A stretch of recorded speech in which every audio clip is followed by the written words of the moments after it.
Kisah ini bermula di dunia The New Gate, sebuah game MMO populer yang mendadak berubah menjadi mimpi buruk nyata.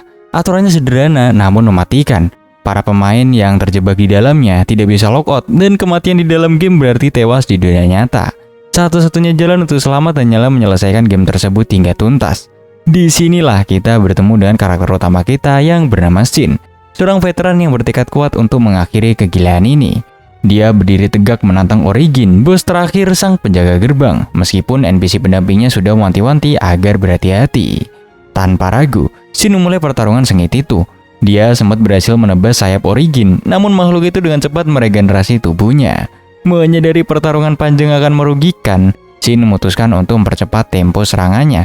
Begitu HP bos itu sekarat dan hendak memulihkan diri lagi, Shin langsung melancarkan serangan pamungkasnya. Dan boom, Origin pun tumbang.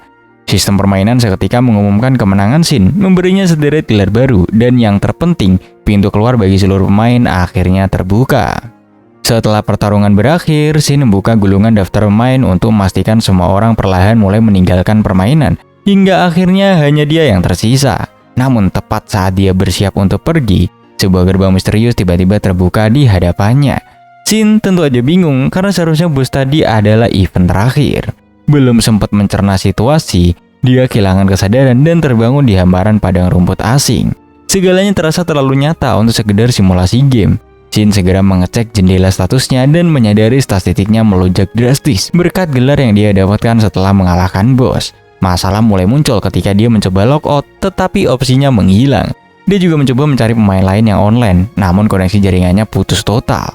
Dia pun bertanya-tanya, bagaimana mungkin dia masih bisa bermain tanpa internet? Tidak mau diam aja, Shin menggunakan sebuah item navigasi untuk mencari jalan pulang. Akan tetapi, di tengah perjalanan, dia dikejutkan oleh pemandangan sebuah kota yang sebelumnya tidak pernah ada di peta. Meski begitu, dia mengenali rumahnya sendiri, yaitu Moonshine atau Suki no Hokura. Di sana, dia melihat seorang gadis yang sedang dalam masalah. Beberapa orang tampak menyeretnya paksa keluar dari pelindung kuil. Situasi menjadi kacau ketika seekor monster tiba-tiba muncul, membuat para penyerang itu lari tunggang langgang. Mengambil kesempatan itu, Shin melompat masuk dan berhasil menyelamatkan gadis tersebut. Sesamanya di dalam kuil, gadis itu memperkenalkan dirinya sebagai Tiara dan berterima kasih. Tiara awalnya mengira Shin adalah kenalan tuannya, tapi Shin justru bingung. Tiara menyebutkan bahwa semua orang pasti tahu soal Chen dari Moonshine. Mendengar nama itu, Shin terkejut bukan main karena Chen adalah salah satu karakter support miliknya dulu. Menyadari tatapan Tiara yang mulai curiga, Shin buru-buru menjelaskan bahwa dia dan Chen adalah teman lama, lalu bertanya di mana keberadaan Chen sekarang. Sayangnya, Tiara menolak memberi informasi kepada orang asing, kecuali jika Shin mau membayar 1000 jewer untuk menyampaikan pesan. Shin pun di sini mengeluarkan sekeping koin gail, menjelaskan bahwanya itu uang yang dia miliki. Mata Tiara langsung terbelalak kaget. Dia takjub karena Shin bisa menggunakan kotak item, kemampuan langka yang biasanya hanya dimiliki seorang raja. Dan fakta bahwa satu koin gail nilainya itu setara dengan 10 miliar jewer. Tiara bahkan menduga koin itu barang sihir, padahal bagi Shin saat di dalam game dulu, satu gail hanyalah pecahan uang terkecil. Rasa penasaran Tiara semakin menjadi-jadi tentang siapa sebenarnya sosok di hadapannya ini. Dengan santai, Shin menjelaskan bahwa dia adalah seorang hake human. Mendengar pengakuan itu, Tiara menjelaskan fakta sejarah yang mengejutkan. Hake human hanya ada 6 orang di dunia ini dan mereka semua telah menghilang 500 tahun yang lalu, tepat pada masa senja kemakmuran. Di sini Shin sempat bingung, sementara Tiara heran kenapa dia tahu sejarah besar tersebut. Akhirnya Shin menyadari bahwa menghilangnya orang-orang yang dimaksud Tiara adalah momen logout massal para pemain dulu. Kesimpulannya membuat merinding. Dia telah terlempar 500 tahun ke masa depan setelah gamenya udah tamat. Sebagai tanda terima kasih atas informasi berharga yang membukakan matanya tentang dunia baru ini, Shin memberikan koin gail tersebut kepada Tiara yang menerimanya dengan sangat gembira. Shin berpikir bahwa memiliki rekan seorang elf akan sangat berguna baginya, mengingat ras elf dikenal sangat ahli dalam sebuah sihir. Namun Tiara justru kebingungan bagaimana Shin bisa mengetahui identitas aslinya sebagai elf. Padahal Chen sudah memasang mantra ilusi yang kuat padanya.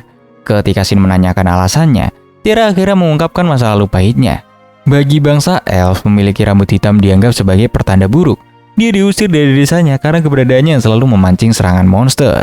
Untungnya, Chen menyelamatkannya, mengubah penampilannya dengan sihir, dan membawanya ke toko yang dilindungi penghalang ini, tempat dia berlindung selama 100 tahun terakhir. Mendengar cerita itu, Shin akhirnya paham kenapa monster babi hutan tadi muncul menyerang. Tiara bercerita bahwa rambut aslinya dulu berwarna perak yang indah. Shin pun memutuskan untuk menganalisis kondisi tubuh Tiara dan menemukan adanya kutukan yang bermanifestasi secara acak. Dia mencoba membatalkannya dengan sihir pemurnian purification. Tetapi hasilnya sedikit mengecewakan karena hanya sebagian rambut Tiara yang kembali normal. Tiara sempat tak percaya dan menjadi emosional. Namun saat mereka mencoba melangkah keluar dari penghalang dan tidak ada monster yang menyerang, tangis kesedihan itu berubah menjadi tangis bahagia karena dia akhirnya udah bebas. Kembali ke dalam Moonshrine, Tiara menjelaskan bahwa Chain mungkin akan butuh waktu cukup lama untuk pulang. Oleh karena itu, Shin memutuskan untuk pergi mengunjungi kota terdekat demi mengumpulkan informasi tentang dunia baru ini. Sebagai bekal, Tiara memberikan sebuah surat rekomendasi yang akan membantu Shin melewati pos pemeriksaan kota dengan mudah. Shin merasa itu agak berlebihan, tapi Tiara bersikeras ingin membalas budinya lebih banyak lagi. Setelah Tiara berjanji akan segera mengabari Chain kembali, Shin pun berpamitan dan pergi. Sesamanya di kerajaan Beirut, penjaga gerbang menjelaskan betapa saktinya surat itu. Ternyata surat rekomendasi tersebut berlaku di kerajaan lain, bahkan bisa digunakan untuk mendapatkan audiensi dengan raja. Shin kemudian diantar ke Serikat Petualang. Saat mencoba mendaftar di lantai pertama, dia sempat bingung karena resepsionisnya sangat mirip dengan yang dia lihat sebelumnya. Ternyata resepsionis yang sebelumnya adalah saudara kembarnya yang bernama Silia. Sementara yang ini bernama Selisa. Sambil menunggu kartu petualangannya diproses, Shin menyantap makanannya. Namun dia merasa risih karena Selisa terus menatapnya dengan tajam. Rupanya Selisa curiga dan ingin verifikasi keaslian surat rekomendasi yang dibawa Shin. Lalu tiba-tiba, sang guildmaster yang bernama Baldu muncul tepat di belakang Shin. Baldu kemudian membandingkan surat itu dengan surat lain miliknya. Dan setelah melihat keduanya beresonansi, dia yakin bahwa surat Shin adalah asli. Baldu menjelaskan bahwa surat itu adalah bentuk identifikasi paling terpercaya yang memberikan akses luas, sehingga banyak orang jahat yang mengincarnya. Dia memperingatkan Shin untuk menghancurkannya jika situasi mendesak. Tapi Shin dengan yakin menjawab kalau dia akan menjaganya karena itu adalah amanah dari Tiara. Baldu pun tersenyum senang mendengarnya, merasa mereka akan cocok sebagai sesama pria yang diakui oleh sang tuari. Keesokan harinya, Shin kembali ke Serikat untuk mengambil kartu petualangannya. Selisa menyadari Shin mengenakan pakaian baru yang menurut Shin memang sengaja diganti karena pakaian lamanya terlalu mencolok untuk seorang pemula. Selisa menyerahkan kartu itu dan menjelaskan sistem peringkat yang dimulai dari G hingga S. Shin bisa naik peringkat dengan menyelesaikan misi, tapi dia hanya diperbolehkan mengambil pekerjaan maksimal 2 tingkat di atas peringkatnya saat ini. Tak mau ambil pusing, Shin memilih misi pengumpulan herbal sederhana dan pamit, meninggalkan Selisa yang bergumam sendiri bahwa Shin terasa berbeda dari petualang pemula lainnya. Di tengah hutan, Shin mulai frustasi karena udah berjam-jam mencari herbal yang seharusnya mudah ditemukan, namun tak kunjung dapat. Lalu tiba-tiba radarnya mendeteksi musuh yang mendekat. Saat dicek, ternyata itu adalah Skullface Jack dengan level 359 yang mengerikan. Di dekat sana, Shin menemukan sebuah kereta kuda yang hancur berantakan, membuatnya tak bisa mengabaikan situasi ini dan memutuskan buat menyerang. Shin sempat heran kenapa mayat hidup atau Andit itu memegang pedang cahaya, menduga itu adalah monster tipe unik. Di sini serangan biasa Shin ternyata nggak mempan dan pedangnya malah rusak, memaksanya untuk membuka pembatas kekuatan. Dengan kekuatan penuh, Shin melancarkan serangan berikutnya yang langsung memusnahkan monster itu dalam sekejap. Sayangnya, pedang jaran yang dia incar malah terlempar jauh akibat dampak serangannya, menyisakan batu permata yang kemudian dia ambil sebagai drop item. Sementara itu, pedang yang terlempar tadi mendarat tepat di area kastil kerajaan. Hal itu membuat para penjaga panik dan bingung. Putri kedua kerajaan yang bernama Rione segera memerintahkan penilai untuk menganalisis pedang itu dan mencari siapa pelemparnya yang pastilah sangat kuat. Sementara itu, Shin berjalan melewati kota dan melihat banyak prajurit yang terluka parah. Penjaga bercerita bahwa satu regu berisi 12 orang diserang oleh Skullface dan hanya 4 orang yang selamat. Shin sadar kereta hancur di hutan tadi adalah milik mereka, dan dia merasa agak bersalah karena pedang yang dia pukul mungkin menyebabkan keributan di kastil. Kembali ke guild, Selisa terlihat sibuk mengumpulkan para petualang untuk memburu Skullface. Dengan santai, Shin memberitahu bahwa dia udah membunuh monster itu dan menunjukkan batu permata yang didapatnya. Selisa tentu aja tak percaya dan berteriak bahwa satu orang gak mungkin cukup untuk mengalahkan monster sekuat itu. Wajahnya memerah karena berteriak terlalu dekat dengan Shin. Lalu rekan kerja Celis yang bernama Alice tiba-tiba muncul dan menengahi. Karena Shin tidak membawa bukti peralatan monster, Alice meminta Selisa menganalisis batu permata itu untuk mengecek sisa mana di dalamnya. Sambil menunggu hasil, mereka berdiskusi tentang betapa anehnya kemunculan Undead kuat di hutan yang minim mana. Ketika Shin mengungkapkan bahwa monster itu level 359, Alice dan Selisa sangat terkejut. Hasil analisis batu permata membenarkan ucapan Shin. Alice menyimpulkan bahwa kekuatan Shin bahkan melebihi party peringkat A. Tetapi Shin memohon agar kekuatannya dirahasiakan karena dia tidak ingin menarik perhatian yang tidak perlu. Setelah urusan di guild selesai, Shin memutuskan untuk mengisi perut di sebuah restoran yang cukup ramai. Sambil menunggu pesanan, Celia memberitahunya bahwa karena tempat duduk penuh, dia harus berbagi meja dengan pelanggan lain. Tak lama kemudian, seorang pria berpawakan gagah muncul membawa tombak legendaris bernama Venom dan duduk di sebelahnya. Pria itu memperkenalkan diri sebagai Wilhelm. Awalnya, Wilhelm mengira Shin adalah petualang pemula, namun insting bertarungnya menyadari bahwa kekuatan Shin jauh di atas rata-rata. Shin yang tidak ingin menonjol beralasan bahwa ini baru hari ketiganya menjadi petualang dan dia berasal dari pedesaan. Sehingga wajar gitu jika dia terlihat awam. Mendengar itu, Wilhelm tertawa dan menyadari itulah sebabnya Shin tidak terlihat takut padanya. Wilhelm kemudian bercerita bahwa orang-orang memanggilnya vampir karena dia sering memburu Undead. Shin sempat menduga julukan itu karena kulit Wilhelm yang pucat. Tetapi Wilhelm geli dan menjelaskan alasan sebenarnya adalah karena tombak miliknya memiliki kemampuan mengerikan untuk menguras kehidupan lawan. Tak lama kemudian, Celia membawakan pesanan mereka dan keduanya pun menikmati makan siang bersama dalam suasana yang cukup akrab.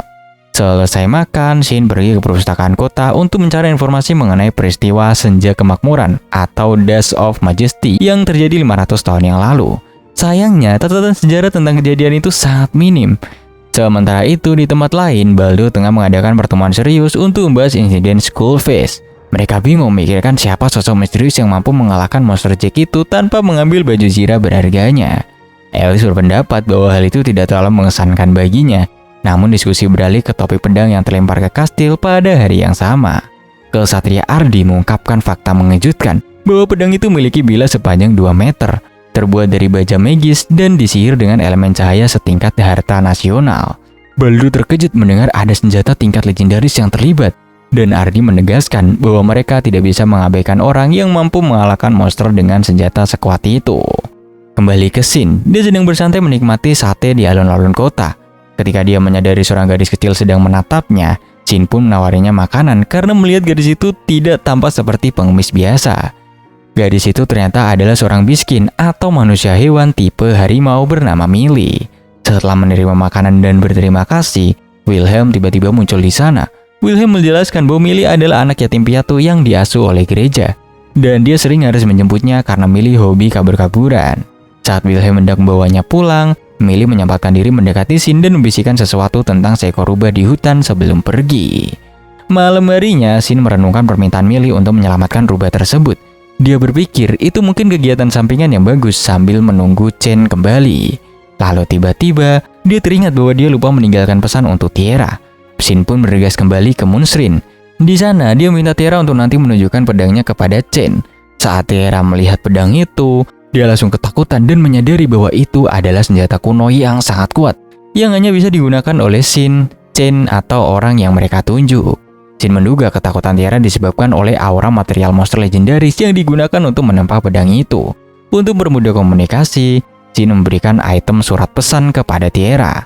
Shin menjelaskan cara kerjanya yang sederhana, cukup tulis nama penerima dan ucapkan kirim. Tiara sempat heran kenapa Shin tidak mengirim pesan langsung ke Chen. Dan Shin pun menjelaskan bahwa dia udah mencoba tapi gagal. Kemungkinan karena dia belum pernah bertemu Chen di dunia baru ini. Tiara yang antusias ingin menjadi penyihir mage meminta lebih banyak kertas surat itu untuk dipelajari. Shin pun di sini dengan senang hati memberikannya sebelum pergi.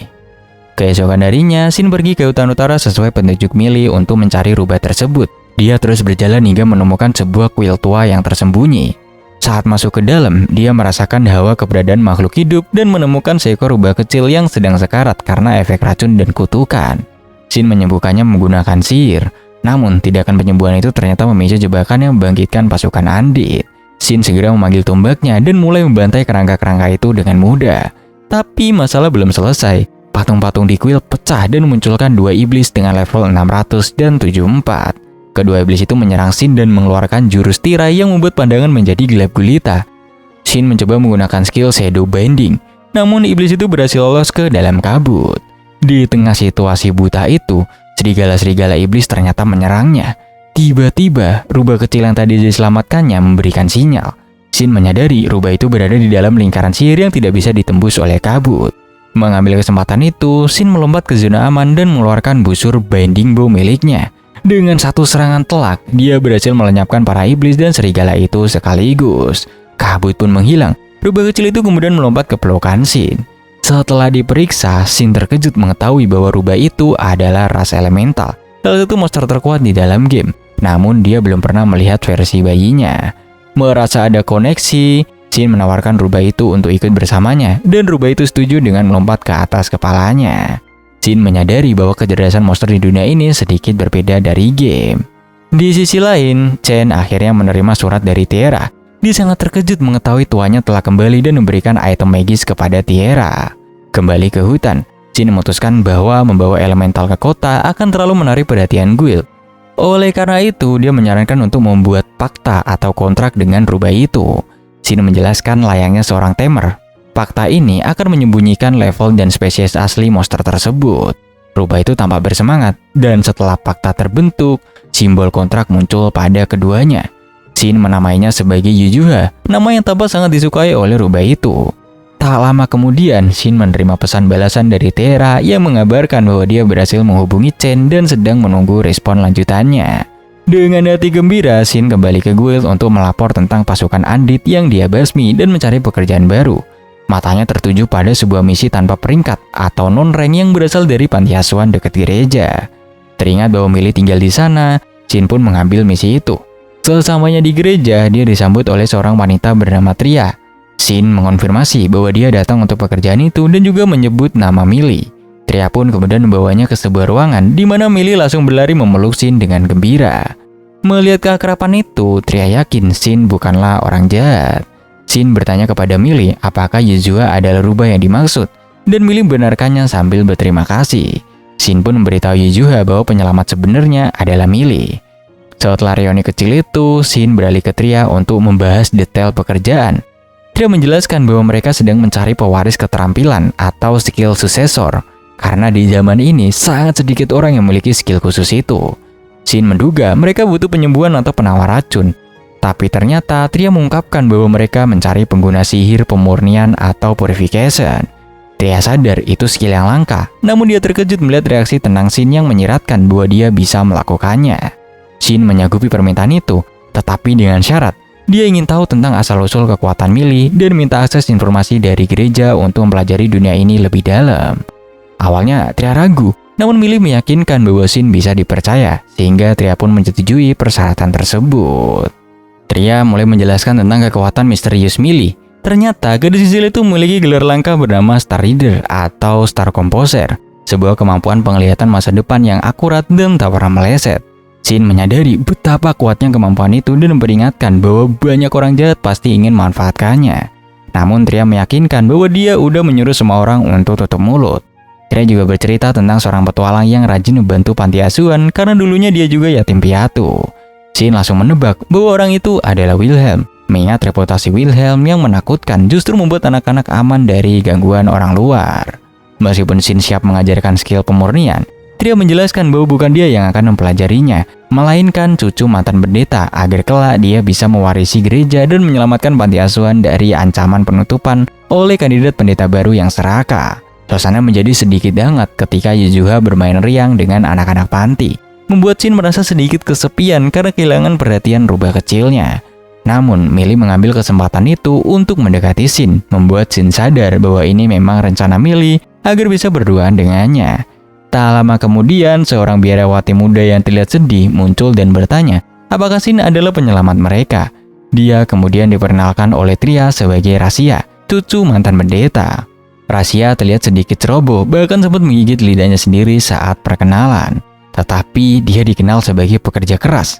Diskusi mereka pun terpotong oleh kedatangan Wilhelm yang ingin tahu siapa yang mengambil misi panti asuhan.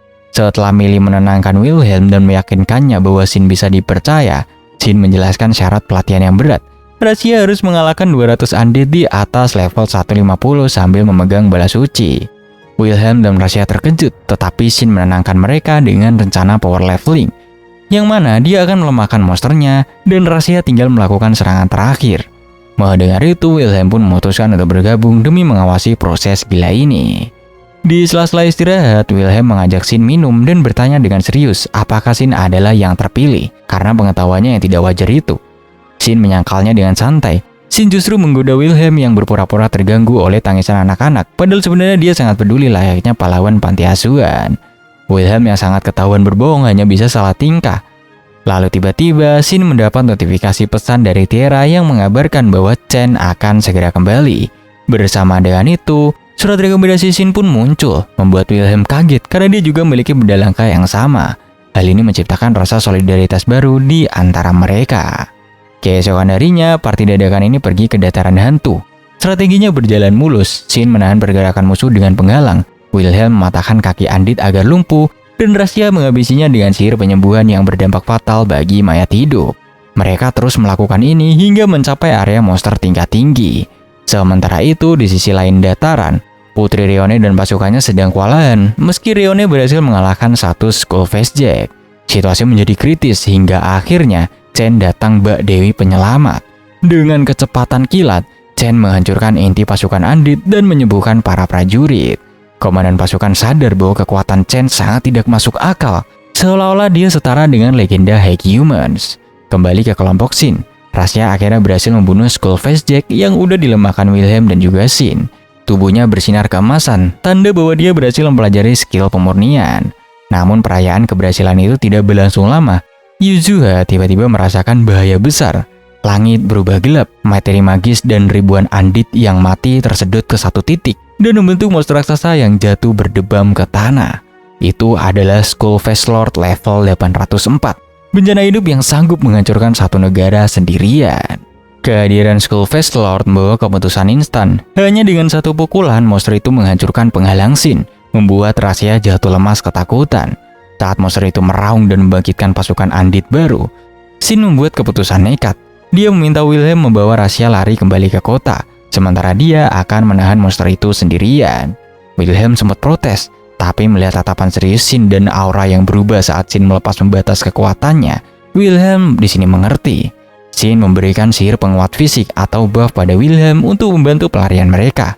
Lalu dia memanggil pedangnya untuk bersiap tempur. Shin mengamuk menciptakan kawah besar dengan serangannya. Ledakan dahsyat itu menarik perhatian Chen yang berada di kejauhan. Melihat peta, Chen melihat tanda sekutu berwarna biru di tengah kepungan musuh dan segera melompat ke sana. Reuni dinanti pun di sini terjadi. Yuzuha segera memasang penghalang agar mereka punya waktu bicara sejenak. Tanpa mempedulikan situasi perang, Chen langsung menghambur memeluk Shin sambil menangis haru menyambut kepulangan tuanya itu. Karena mana Yuzuha mulai menipis, mereka memutuskan untuk membereskan Skull Lord terlebih dahulu. Kombinasi Shin dan Chen sangat mematikan. Mereka membantai Andit Kroco dengan cepat. Shin kemudian memanggil pedang keduanya yaitu True Moon dan memanfaatkan celah serangan untuk mendaratkan tebasan terakhir yang mematikan. Monster itu tumbang sambil mengutuk, membuat Shin kaget karena monster itu bisa bicara. Setelah pertempuran usai, Shin menjelaskan situasinya, yang mana dia terlempar 500 tahun ke masa depan setelah mengalahkan bos terakhir di game.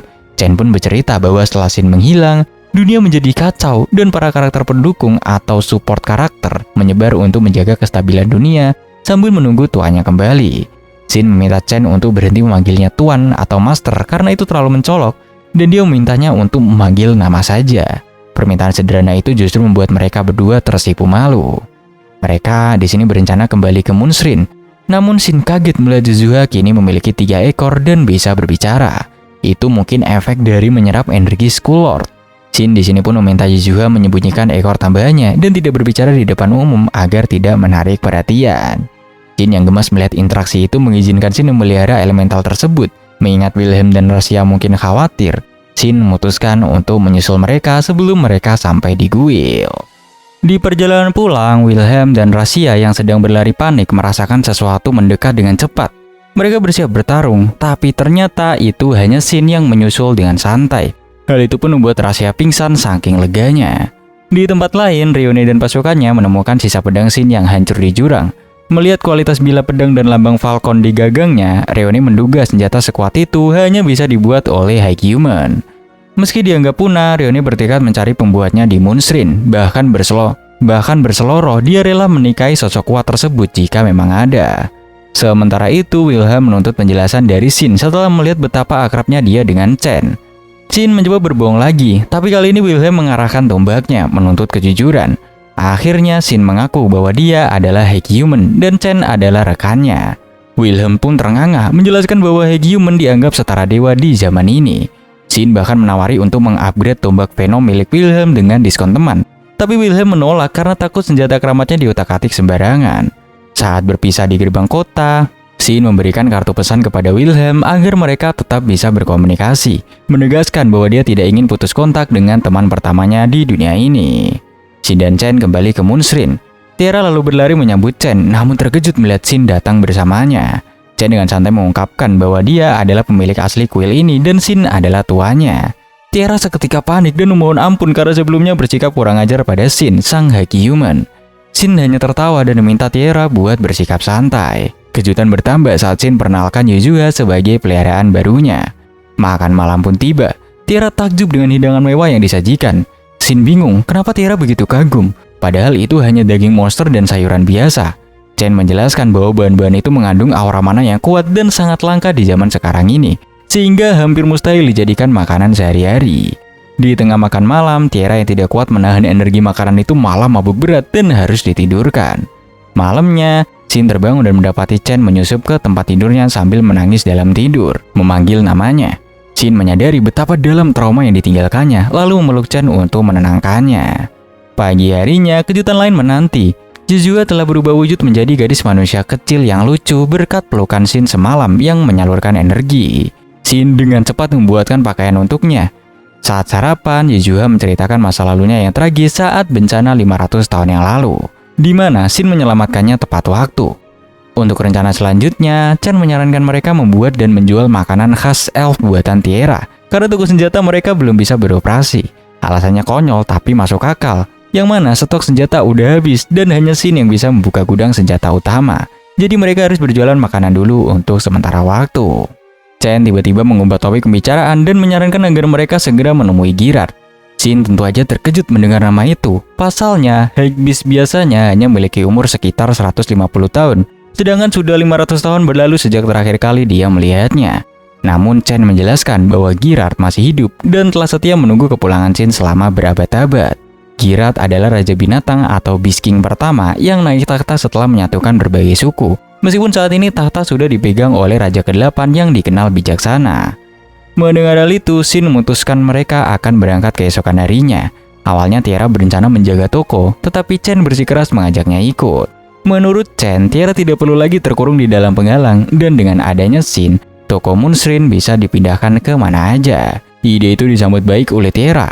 Selanjutnya, Shin mengingatkan bahwa mereka perlu mengumpulkan pembekalan. Sementara Chen pamit sebentar ke kerajaan untuk melaporkan insiden Skull Face Lord sekaligus mengurus logistik. Sambil menunggu, Shin memutuskan mencari pekerjaan atau quest yang mengarah ke kota Varnit untuk menaikkan peringkat petualangannya, sekaligus mengisi ulang stok senjata buatannya. Chen menyarankan agar mereka membentuk party untuk menggunakan fitur obrolan suara yang ternyata di zaman ini dikenal sebagai sihir telepati.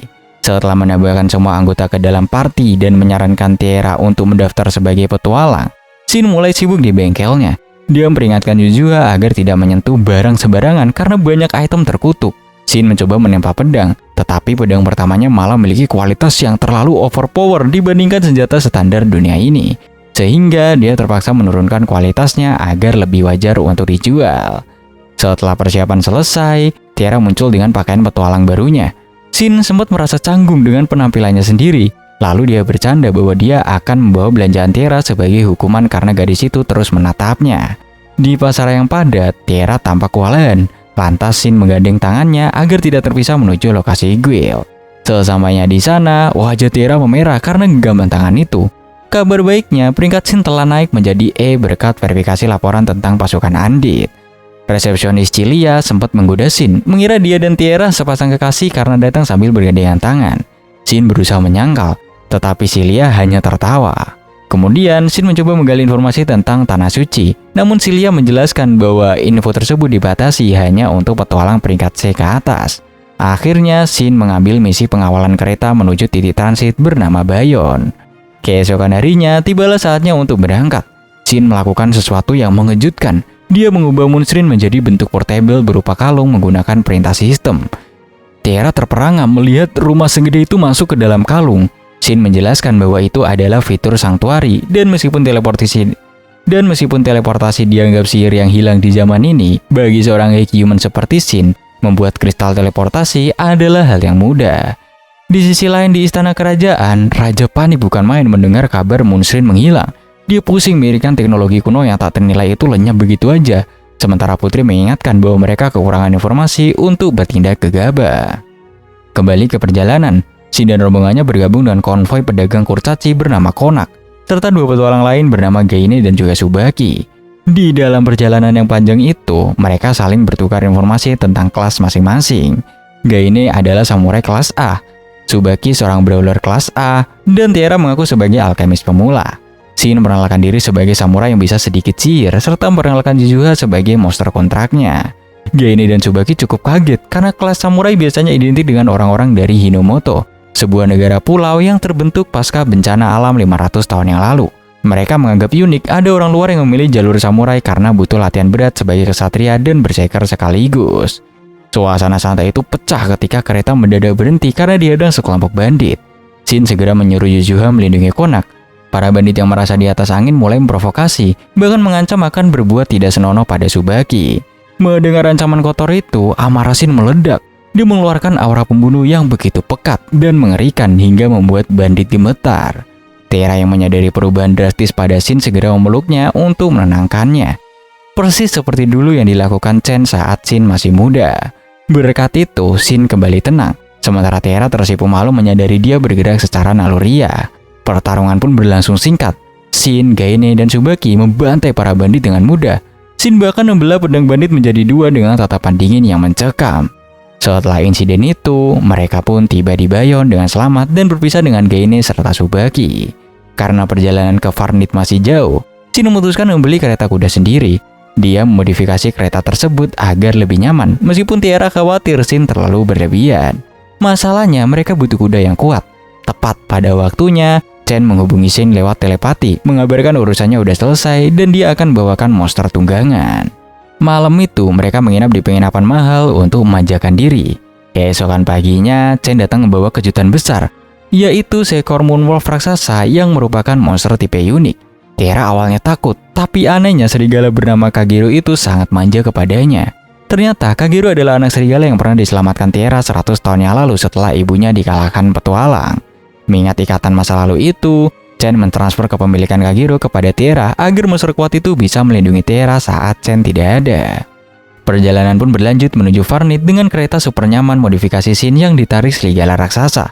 Tentu aja hal ini menarik banyak perhatian di jalan. Akhirnya mereka pun sampai di hutan dekat Farnit dan disambut oleh dua high beast utusan Girard. Mereka diantar ke sebuah kediaman megah untuk menemui sang legenda.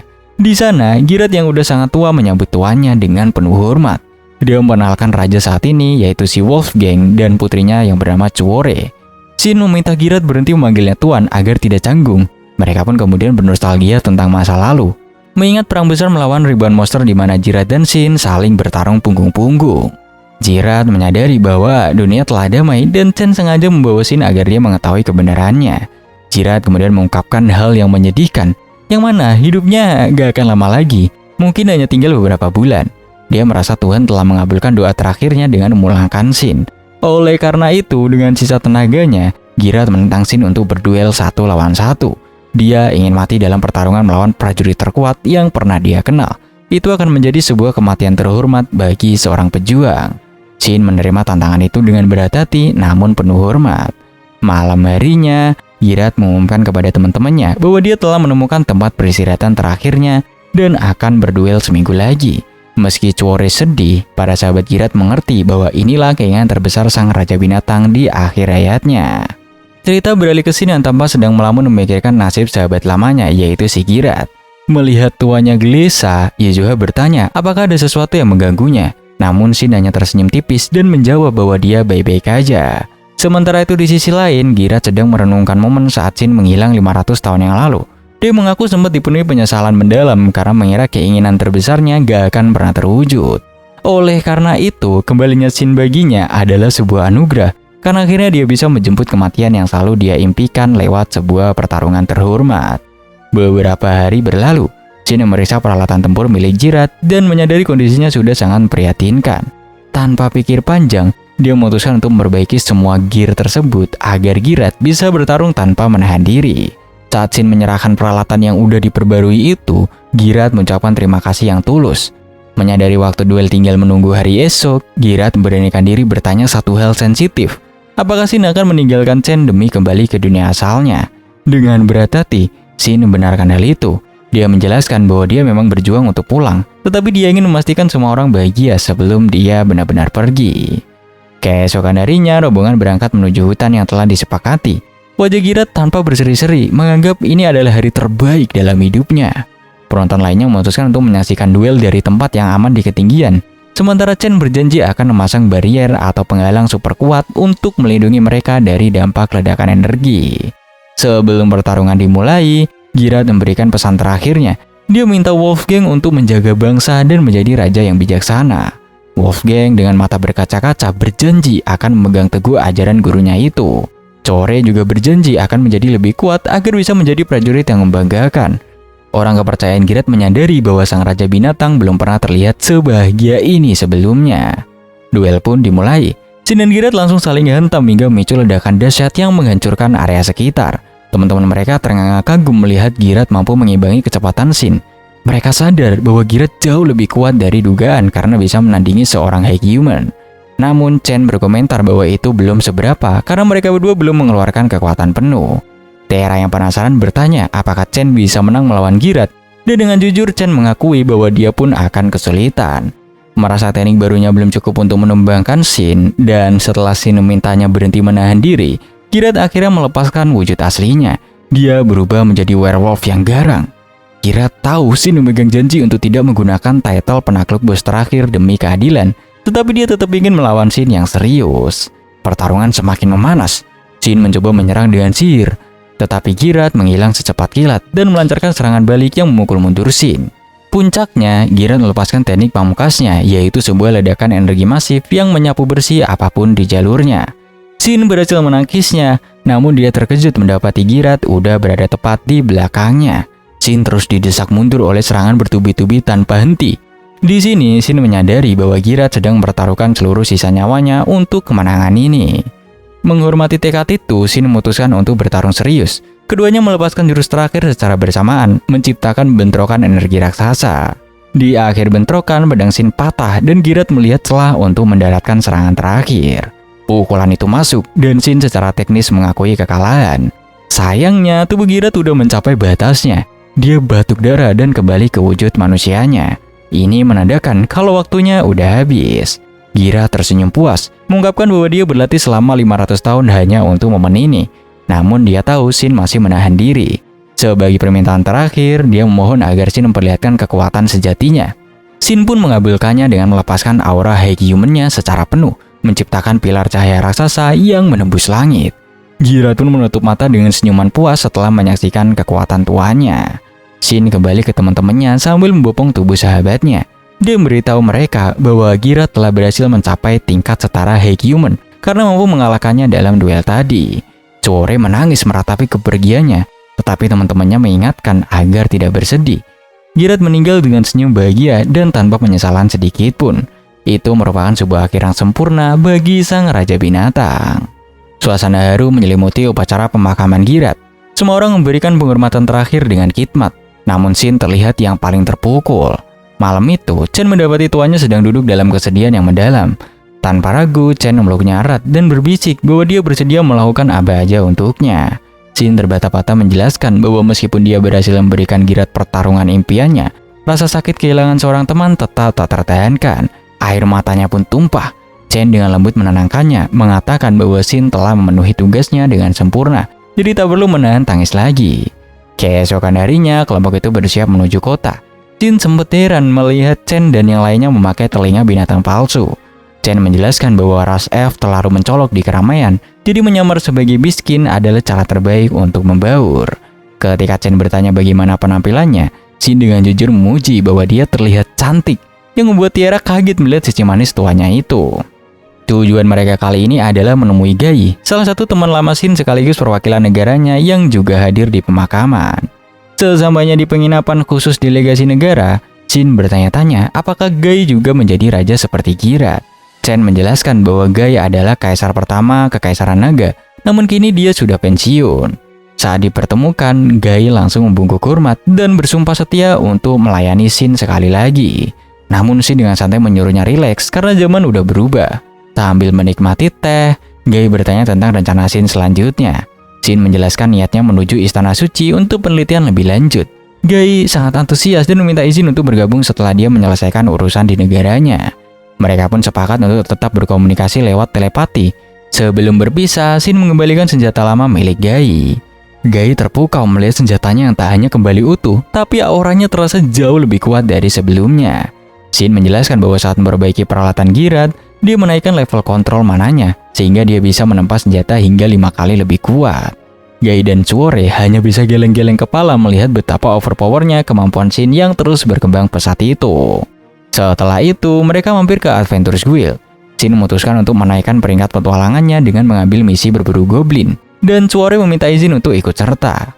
Di hutan, misi itu berjalan terlalu mudah. Mereka masing-masing menghabisi satu goblin dengan cepat. Saat Shin melapor kembali ke guild, petugas memberitahukan bahwa ada pesan penting dari Guild Master Baldo, yang mana Shin dipanggil oleh pihak istana kerajaan. Tiara langsung panik, bertanya-tanya masalah apa yang menimpa Shin. Di sini, Shin teringat insiden pedang Skullface yang terlempar ke kastil dan menduga itulah penyebabnya. Sebelum berangkat, Shin menyempatkan diri mengunjungi Raja Wolfgang untuk menyerahkan Gauntless atau sarung tangan besi milik Girat yang udah diperbaiki. Wolfgang takjub karena sarung tangan yang hancur dalam duel itu kini kembali sempurna dengan kekuatan luar biasa. Shin menyerahkan warisan itu kepada Wolfgang, lalu berpamitan dan menggunakan teleportasi agar lebih cepat sampai. Sesampainya di lokasi bekas Moonshrine, Shin menyadari bahwa area itu sedang diawasi ketat. Chen menduga kerajaan berharap kue legendaris itu muncul kembali, namun dia lebih khawatir Shin akan menghilang lagi. Di guild, Shin bertemu dengan Baldo yang perkenalkan seorang penyihir bernama Arot, penilai permata kepercayaan guild. Arot langsung menembak pertanyaan tentang pedang misterius yang jatuh di kamar putri. Shin pura-pura kaget, tetapi Arot menjelaskan bahwa sisa mana pada pedang itu cocok dengan permata Skullface yang pernah dijual Shin. Untungnya, Baldo menenangkan Shin bahwa surat rekomendasi Moonshrine melindunginya dari tuduhan kriminal. Tetapi putri kedua Rione secara spesifik ingin bertemu dengannya. Malam harinya, Shin berdiskusi dengan Chen dan yang lainnya. Chen menduga kerajaan ingin merekrut Shin atau bahkan menjodohkannya dengan bangsawan. Chen dengan setengah bercanda menyarankan agar Shin pura-pura sudah bertunangan dengannya atau Tiara. Dia juga dengan polosnya juga mengajukan diri jadi tunangan. Hal itu pun membuat Shin panik karena dia juga masih terlihat seperti anak kecil. Keesokan paginya, Shin pun dikawal oleh Gados menuju kastil. Shin sempat mengintip status Gados yang berlevel 188 dan menduga dia adalah kesatria terkuat di kerajaan itu. Di kamar putri, Shin akhirnya bertemu dengan Rione. Rione langsung menanyakan tentang pedang Skullface. Shin kembali berakting, mengatakan bahwa monster itu sangat kuat hingga mematahkan senjatanya. Rione menatapnya tajam, menyebutkan bahwa dia memiliki skill intuisi yang mengatakan kalau Shin menyembunyikan kekuatan aslinya. Tanpa basa-basi, Rione pun menantang Shin berduel. Gados tentu aja protes keras, tetapi Rione bersikeras ingin menguji kemampuan Shin. Dia kemudian membawa Shin ke ruang teleportasi kuno yang terhubung ke arena latihan rahasia bagi para yang terpilih. Shin cukup terkesan karena teleportasi dianggap sihir yang hilang, namun fasilitas ini masih berfungsi selama ratusan tahun. Di arena, Rione menyuruh Shin mengambil senjata. Shin memilih pedang standar, sementara Rione mengambil pedang besar 2 tangan. Namun si Rione ini dapat mengayunkannya dengan enteng menggunakan 1 tangan aja. Pertarungan pun di sini dimulai. Rione bertarung dengan agresif, bahkan mencoba menendang Shin di tengah adu pedang. Shin menyadari sang putri sangat terampil, jadi dia menyesuaikan statusnya agar pertarungan terlihat seimbang. Rione yang percaya diri dengan kekuatan fisiknya terus mendesak, bahkan menggunakan teknik penghancur tanah yang dahsyat. Shin berhasil menghindar. Hal itu pun membuat Rione makin kagum karena serangan itu harusnya mematikan. Menyadari pedang latihannya sudah retak dan tak kuat lagi, Shin menyarankan untuk mengakhiri duel. Gadus pun di sini menengahi dan menghentikan pertarungan. Rione yang kini yakin dengan kemampuan Shin mengajaknya bergabung melayani kerajaan. Shin menolak dengan sopan, menegaskan bahwa dia lebih suka kebebasan hidup sebagai petualang. Rione menghormati keputusan itu, lalu mengalihkan pembicaraan ke topi pedang yang jatuh di kamarnya. Dia menjelaskan ada tradisi kuno di mana seorang pria yang mempersembahkan pedangnya berarti melamar sang wanita. Shin buru-buru meluruskan kesalahpahaman itu, menjelaskan bahwa itu murni kecelakaan dan bukan sebuah lamaran. Di sini Gadus memperingatkan bahwa musuh politik bisa memelintir insiden ini untuk menangkap Shin. Tetapi Rione punya solusi cerdas. Dia akan menganggap pedang itu sebagai upeti resmi agar Shin bebas dari gangguan. Sebagai gantinya, Rione ingin membeli pedang itu. Shin di sini menolak uang dan justru dia meminta akses ke perpustakaan magis kerajaan. Rione langsung setuju karena bagi Shin informasi jauh lebih berharga daripada emas. Shin dan Rione kembali ke ruang teleportasi di istana. Namun mereka dikejutkan oleh pemandangan para penjaga yang udah tergeletak pingsan. Di sana berdiri Kardinal Gerard, tetapi ada yang aneh dengan tatapannya. Shin segera menyadari bahwa pendeta itu sedang dikendalikan oleh seseorang. Gadus berusaha menghentikannya, akan tetapi sebelum dia bisa berbuat banyak, Shin dan Rione tiba-tiba menghilang dari tempat itu. Seketika pemandangan pun berubah. Mereka kini berdiri di tengah reruntuhan kota kuno. Rione mengenali tempat itu sebagai tanah suci dan dia bertanya-tanya mengapa Gerard bisa kehilangan akal sehatnya seperti itu. Awalnya mereka berniat segera kembali ke istana.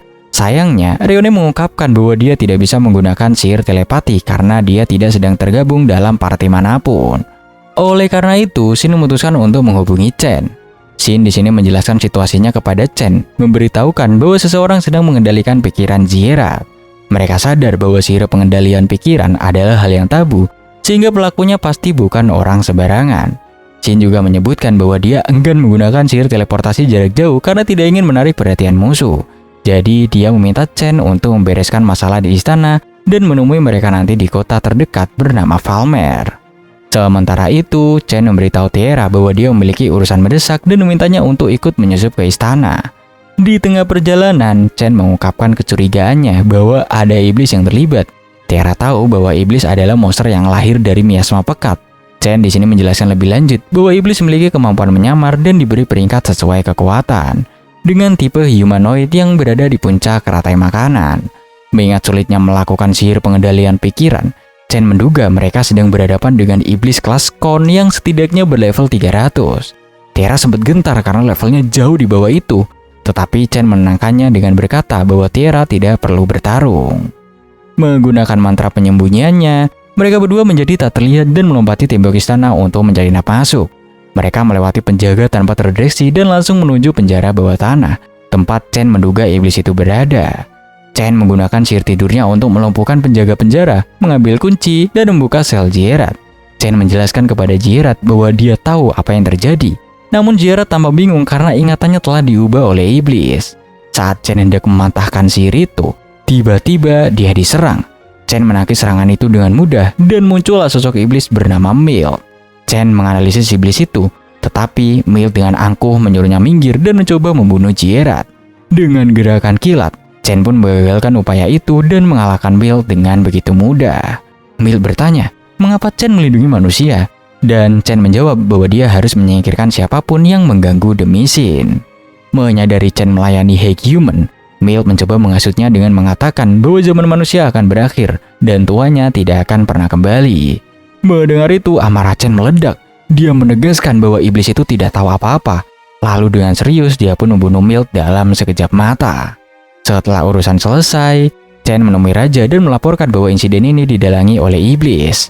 Raja tentu aja khawatir, tapi dia juga lega mendengar kabar bahwa Rione dan Shin udah aman. Gerard di sini meminta maaf atas kekacauan yang terjadi, dan Raja dengan bijak memaafkannya karena tahu itu di luar kendalinya. Demi mencegah kepanikan publik, Raja memutuskan untuk merahasiakan insiden ini. Kemudian Chen pun pamit mengajak Tiara untuk segera berangkat menuju Falmer menyusul Shin. Kembali ke sisi Shin, Rione menjelaskan bahwa Tanah Suci adalah kota-kota yang runtuh selama peristiwa Senja Kemakmuran, dan tempat ini jadi dipenuhi oleh monster kuat. Rione juga menunjukkan bahwa dia membawa pedang Skullface yang jatuh ke kamarnya. Lalu dia bertanya tentang senjata Shin. Shin mengelak dengan halus, berniat tetap menyembunyikan kekuatan aslinya karena takut Rione tidak akan membiarkannya pergi jika tahu betapa overpowernya dia. Rione bercerita bahwa pasukannya pernah menemukan pintu kecil di gerbang selatan yang berisi perangkat untuk membuka akses keluar. Shin mencoba melompati tembok, namun dia terus diteleportasi kembali ke titik awal. Shin di sini akhirnya paham cara kerja tempat ini. Dia menunjukkan bola-bola cahaya kepada Rione dan menjelaskan bahwa seluruh kota ini adalah sebuah dungeon. Jadi, mereka harus mengikuti bola cahaya itu untuk menemukan jalan keluar. Saat mereka menyentuh bola cahaya, mereka berpindah ke lokasi berikutnya. Lalu tiba-tiba, Shin merasakan kehadiran musuh. Di sini muncullah monster tipe hantu yang mengendalikan angin. Monster itu memanggil angin puyuh dahsyat, tetapi Shin membelah angin itu menjadi dua, menciptakan celah bagi Rione untuk menebasnya. Sayangnya, monster itu masih hidup, sehingga Shin harus turun tangan memberikan serangan terakhir. Rione kembali curiga dengan pedang Shin, namun Shin beralasan kalau itu hanyalah item langka yang jadi senjata rahasianya. Semakin dalam mereka menjelajahi dungeon, mereka dihadang oleh slime raksasa. Rione yang mengira monster itu lemah langsung menyerang. Akibatnya, dia malah tertangkap. Shin segera menggunakan skillnya untuk menyelamatkan sang putri. Shin menjelaskan bahwa slime kebal terhadap serangan fisik biasa. Dia kemudian menggunakan sirap api yang melelehkan tubuh slime, mengekspos intinya, dan membiarkan Rione menghancurkannya. Setelah pertarungan, Rione bingung kenapa Shin memalingkan wajah. Ternyata pakaian Rione robek akibat cairan slime tadi. Lantas Shin pun di sini memberikan jubahnya. Rione bertanya apakah Shin bisa sihir, dan Shin mengaku tidak terlalu ahli, namun dia mengajarkan trik untuk menyelimuti pedang dengan api. Rione mencobanya pada batu dan berhasil membakarnya. Dia bertanya-tanya mengapa Shin begitu baik padanya tanpa meminta imbalan. Shin hanya menjawab bahwa dia hanya ingin Rione melindungi rakyatnya. Itu aja yang dia minta. Akhirnya mereka pun di sini berhasil mencapai gerbang keluar. Akan tetapi Shin merasakan sensasi aneh seolah energinya disedot. Jalan mereka terhalang oleh sebuah telur raksasa, sesuatu yang tidak wajar bagi monster biasa. Dari telur itu menetaslah seekor griffin yang terbuat dari es. Menyadari napas monster itu bisa membukukan apa aja, Shin melompat menjauh membawa Rione. Shin menyusun rencana, dia akan mengalihkan perhatian Griffin, sementara Rione mencari perangkat membuka gerbang. Shin menduga Griffin itu terbuat dari sihir dan bergenerasi terus-menerus. Jadi satu-satunya cara mengalahkannya adalah dengan menonaktifkan mekanisme dungeon lewat gerbang itu. Shin melepas pembatas kekuatannya karena sadar musuh kali ini tidak bisa diremehkan.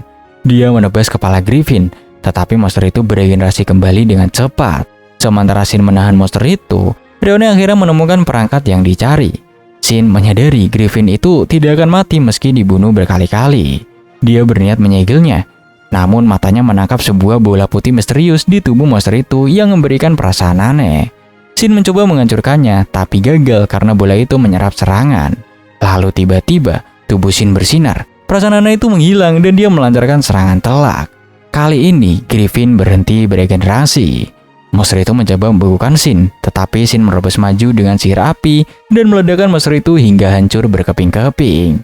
Setelah berhasil keluar dari dungeon, Shin memberitahu Rione bahwa mereka akan menuju Falmer untuk bertemu teman-temannya. Malam itu, mereka mendirikan kemah. Saat beristirahat, Rione mencoba menggoda Shin, namun Shin menolaknya dengan sopan. Rione akhirnya jujur bahwa dia tidak benar-benar ingin merayunya, melainkan dia merasa nyaman berbicara dengan Shin, karena Shin memperlakukannya sebagai manusia biasa, bukan sebagai putri raja yang kesepian. Shin dengan lembut berkata kalau dia bersedia menjadi teman bicaranya kapan aja. Di keesokan paginya, Shin terbangun dengan perasaan tidak enak. Dia melihat pasukan monster dalam jumlah masif sedang bergerak menuju Falmer. Rione menyebut fenomena ini sebagai banjir monster. Dia menjelaskan bahwa Falmer sudah biasa menghadapinya, tetapi itu selalu memakan korban jiwa. Jadi dia tidak ingin ada orang mati. Tidak ingin ada orang mati, Shin memutuskan untuk membantu melindungi kota ini. Sesampainya di Falmer, Shin melapor ke guild, sementara Rione menemui tuan tanah setempat untuk mengumpulkan prajurit. Guild Master bernama Lek awalnya skeptis mendengar laporan Shin tentang flood yang akan tiba dalam beberapa hari. Namun setelah melihat surat rekomendasi Shin dan mengetahui Rione terlibat, Lek langsung percaya dan segera mengumumkan keadaan darurat. Shin menegaskan dia akan ikut bertempur yang disambut gembira oleh si Lek. Setelah itu, Shin melihat sebuah toko bernama Maulen yang terasa familiar. Dia memberitahu Chen lewat telepati, tapi Chen tidak mengenalnya. Di sana, Shin bertemu dengan seorang elf bernama Beret, yang ternyata adalah karakter pendukung milik salah satu teman game Shin dulu. Mereka mengobrol akrab. Beret bertanya, kenapa Shin tidak memusnahkan monster itu sendirian? dan Shin menjelaskan kalau dia harus menahan diri agar Ryone tidak curiga. Shin bertanya tentang pemilik toko Moulen, dan Barrett mengungkapkan itu milik teman lama Shin yang bernama Hibiniko. Shin kaget karena mengira Hibiniko udah mati di game kematian, tetapi Barrett menunjukkan daftar pemain yang masih hidup di dunia ini. Shin mengenali nama-nama itu, namun suasana berubah ketika Barrett memberikan daftar lain berisi nama-nama pembunuh pemain atau player killer. Shin membenci mereka karena mereka lah yang membunuh teman-temannya dulu. Barrett membocorkan bahwa Chen sebenarnya udah memberi perintah untuk memburu para PK ini tanpa sepengetahuan Shin. Shin merasa ada yang disembunyikan sama Chen, tetapi Barrett meyakinkan bahwa Chen tidak akan pernah mengkhianatinya. Keesokan harinya, Shin bersama Chen dan Tiara menghadiri rapat strategi di kastil Tuan Tanah Toro. Shin masih memikirkan soal PK, tetapi dia memilih diam dulu. Dalam rapat diputuskan bahwa para yang terpilih akan menjadi garda depan, kesatria di belakang, dan pasukan Chen memberikan dukungan jarak jauh. Shin melaporkan keanehan bahwa tidak ada monster liar di sekitar kastil, yang mana itu menandakan kedatangan Flood. Awalnya Toro ragu, tetapi Chen menjelaskan bahwa monster-monster itu telah bergabung dengan Flood dan kemungkinan dipimpin oleh bos yang cerdas. Malam harinya, Shin berterima kasih pada Chen karena telah membantunya meyakinkan Toro. Dia bertanya apakah Chen menggunakan sihir tingkat lanjut selama dia menghilang, tapi Chen menyangkalnya. Menyadari Chen juga harus menyembunyikan kekuatan aslinya, Shin menyusun rencana agar Chen menggunakan sihir tingkat lanjut hanya di awal pertempuran sebagai pembuka. Saat Flood terlihat mendekat, Chen melepaskan mantra dahsyat yang memusnahkan ribuan monster dalam sekejap. Namun pasukan monster terus berdatangan. Karena sihir Chen sedang cooldown, Shin maju melawan monster dengan sihir apinya, tetap berusaha menahan diri agar tidak terlalu mencolok. Pertempuran pun pecah. Tiara menunjuk skill barunya yang kuat hingga menciptakan ledakan besar. Ryone sempat kewalahan melawan monster besar, tetapi Wilhelm datang tepat waktu untuk membantunya. Ternyata Wilhelm datang karena diminta bantuan oleh Guild dan juga karena milih mengkhawatirkan Shin. Di tengah kekacauan, Shin menyamar menggunakan nama samaran Red untuk menyelamatkan sekelompok tentara yang terpojok. Dia memperingatkan mereka untuk menjauh karena senjata barunya sangatlah berbahaya. Saat senjatanya aktif, Wilhelm langsung mengenalinya sebagai senjata terkutuk yang memakan apapun yang disentuhnya. Senjata itu mencoba menguasai pikiran Shin untuk mengamuk, tetapi Shin mengabaikannya dengan santai. Shin kemudian melihat iblis yang memimpin Flood tersebut. Iblis itu menggunakan sihir pengendalian pikiran yang membuat para kesatria kacau. Namun, Shin sepenuhnya kebal. Tanpa ampun, Shin melepas pembatasnya dan membelah iblis itu menjadi dua dengan satu serangan fatal. Chen segera memulihkan para kesatria dan pertempuran pun dimenangkan tanpa ada korban jiwa. Setelah kemenangan itu, warga Falmer mendesak Shin dan teman-temannya untuk tinggal sebentar demi menerima penghargaan dan pesta perayaan. Meskipun Shin ingin segera pulang, Chen mengingatkan untuk menghormati adat setempat. Mereka pun menghadiri perjamuan. Di sana, Ryone mulai menggoda Shin lagi, bertanya apakah dia punya hubungan spesial dengan Chen. Shin menyangkal, tapi Ryone terus mendesaknya hingga Chen memutuskan untuk memberi mereka ruang. Tiara yang peka melihat situasi itu segera mengalihkan perhatian Ryone, memberi kesempatan Shin untuk menyusul Chen. Di sini, Shin menemukan Chen di luar dan bertanya apakah dia cemburu. Chen dengan jujur mengakuinya, kemudian pembicaraan beralih ke topik yang serius. Chen minta maaf karena menyembunyikan fakta tentang player killer. Dia menjelaskan alasannya. Dia takut jika Shin tahu, Shin akan kembali menjadi sosok pendendam seperti dulu dan mungkin akan menjauhinya saat dia memburu mereka. Chen merasa dirinya tidak cukup baik untuk Shin dan tidak akan pernah bisa menggantikan posisi Marino, mendiang pacarnya si Shin. Mendengar itu, Shin memeluk Chen erat dan memintanya buat berhenti menyalahkan dirinya sendiri. Shin justru sangat bersyukur Chen menemukannya, karena tanpa Chen, dia akan tersesat di dunia baru ini. Shin maafkan Chen sepenuhnya dan menegaskan agar tidak ada rahasia lagi di antara mereka. Chen bertanya dengan lirih apakah Shin masih mencintai Marino. Shin benarkan hal itu, namun Chen tiba-tiba menciumnya. Chen berkata dia tahu suatu hari nanti Shin mungkin akan kembali ke dunianya, tetapi dia menolak menyerah karena dia sangat mencintai si Shin. Mereka pun kembali ke perjamuan dan menikmati sisa malam bersama. Shin menyadari dunia ini masih penuh misteri dan ancaman PK mungkin mengintai. Tetapi dengan pengetahuan bahwa masih ada pemain lain di luar sana, dia bertekad untuk mencari mereka. Jadi Shin pun melanjutkan perjalanannya bersama teman-temannya dengan harapan baru untuk menemukan jawaban yang dia cari.